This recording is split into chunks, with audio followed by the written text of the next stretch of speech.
and debris in the roadway, its impact for your travel plans coming up. And already some of that damaging wind and rain has caused some problems here in Acadiana. Reports of power outages and some minor street flooding. I'll have a live report from Lafayette in just a moment. This is Mike Seidel in New Orleans. We've already been slapped with 50-mile-an-hour wind gusts and heavy rainfall. More severe weather is likely. We'll check that out, too, in just a moment. Good morning. Welcome to First Outlook for Thursday, October 3rd. I'm Bill Keneally in for Cheryl Lemke. And I'm Nick Walker. The Weather Channel is in alert mode due to the life-threatening situation in the Gulf. We have two crews placed in Louisiana, Mike Seidel in New Orleans, Jim Cantori is in Lafayette. Let's begin with you, Jim. Did most residents heed the evacuation order? I think they did, Nick, without a doubt. But what happened yesterday is when we went from a Cat 2 to a Cat 4, it was like a whole new level of alert. So people still were evacuating even as of last night, as we heard. And no doubt places like Interstate 10 and 49 were still very, very packed with cars. Have not heard much of what's happening there this morning. Hopefully everyone's off the streets.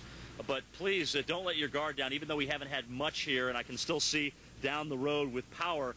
There is going to be power outages later on when the strong core of that hurricane comes up. And it's going to come up quick later on this morning and certainly early this afternoon. So please, folks, don't let your guard down. And unless you have to leave, I strongly advise that you do not. Let's take a look at some of the first pictures that we've got for you this morning. Again, just here on Pinhook, and you can see the rain as they come down. We've had probably about an inch and a half of rain since this whole thing started. We have had some winds gusting to tropical storm force, but we haven't had anything in the 50 range. No signs of any slight debris around yet, so some great news there.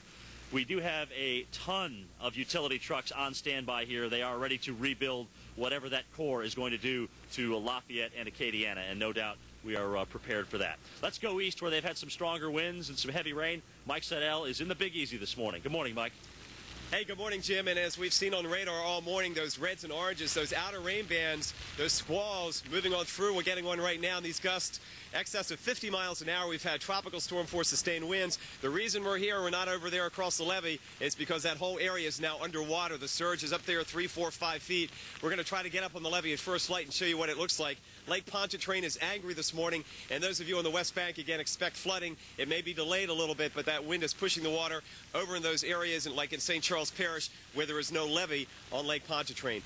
As far as flying in and out of here, you can pack a lunch today. Forget that. As Jim mentioned, power outages. Some of you may be without power for about a week. And again, a real concern, not only the straight line wind damage, but the high risk of severe weather. Next area, sit tight, stay indoors, stay away from the windows, and if you got to venture out, watch out for fallen debris and power lines. All right, thank you very much. Mike Seidel reporting live from New Orleans. Now, the update on Hurricane Lili. The center of the storm located 85 miles south of New Iberia, Louisiana, still a Category 3.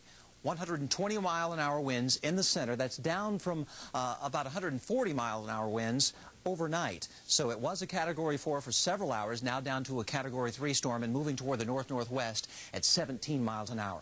We are going to see several problems from Lili as it moves on shore later on this morning.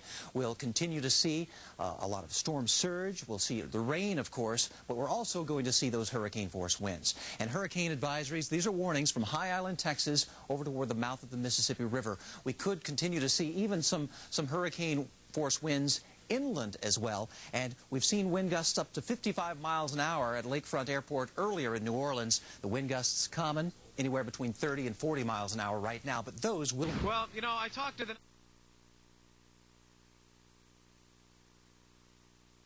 Continue with their live reports. For conditions now, here's hurricane expert Dr. Steve Lyons with your tropical update. Thank you, Heather, and we're continuing to watch the eye wall of Hurricane Lili as it approaches the coast, only about an hour and a half away in the general vicinity of Morgan City, just to the southeast, southwest of Morgan City, Louisiana. Now let's look at the latest information from the Hurricane Center. This is the 5 a.m. advisory. Winds 120 miles per hour. It's moving to the north-northwest at 17. We expect that to take a turn a little more toward the north later this morning. Pressure's up to 960 millibars, so it's weakening as it comes shoreward, which is good news, but it's still a very powerful hurricane, so we need to be very careful. We're expecting some very high surge here, 12 to 16 feet here near Vermilion Bay and off toward the southeast, south of Morgan City, Louisiana. And very high winds, upwards of greater than 90 miles per hour, gusting well into the hundreds in the right front quadrant near landfall here in another hour or so.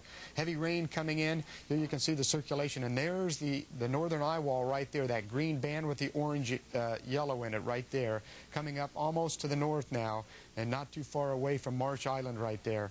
Heavy rain bands coming in over New Orleans, winds gusting to 40, 50 miles per hour. Tornado warnings have been in effect. Some tornadoes estimated on Doppler radar, so we're looking at that as well. It's moving fairly quickly, so we don't expect the rain to be the big problem.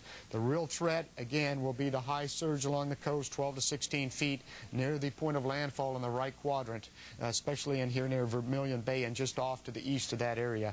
And a fairly wide area where the tides will be above normal, although in Texas, you're in pretty good shape. We don't expect much from you there. Out here, we see it going overland here in another few hours, and then it's speeding off to the northeast very quickly. And because it's speeding so quickly, we have some inland hurricane warnings and inland tropical storm warnings for these various counties inland Louisiana. So the center's down here. It's going to speed up here right through these counties. You could expect some hurricane force winds well in to Louisiana and possibly into southern, southwestern Mississippi over the next 6 hours. So don't be preoccupied with just the coastal impacts here. Now, we also have a tropical storm out there. This is Tropical Storm Kyle. It's been